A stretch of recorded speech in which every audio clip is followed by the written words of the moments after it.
Now, the world is losing trust in the dollar as a safe haven. A major blow came after Germany's Bundesbank demanded the repatriation of a big chunk of its gold being held in the US because, as Artis Giannichkian reports, some are concerned the assets of foreign nations in the Federal Reserve are not secure or even there.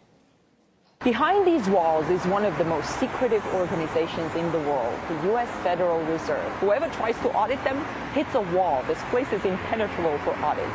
For years, the U.S. Federal Reserve has been the place where many countries have stored a big chunk of their nation's wealth. As the countries weathered different waves of economic crisis, economic instability, the Federal Reserve seems to them like a more or less secure place to keep their funds.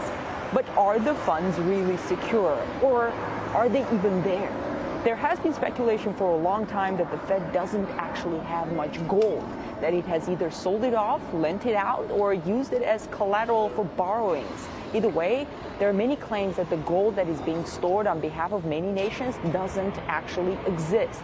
Germany has recently decided to bring home all its gold, but the Federal Reserve said that it's not possible, that it would need until 2020 to be able to accomplish such a transfer. Germany then asked to visit the Fed vaults to make sure that the gold is actually there, but the Fed first refused to permit Germany to examine its own gold. Then the Germans apparently insisted, and the Fed did open only one of 9 rooms, but they were not permitted to either enter or touch the gold.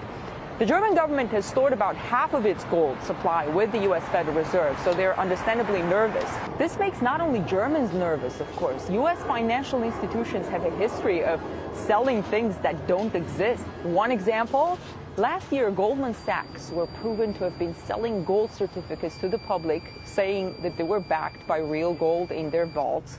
But the story leaked out that they, in fact, held no gold at all and were doing so-called fractional reserve gold banking on the basis that few people would want to claim their gold at any one time. And looking further back in history, during World War II, the Fed came to many countries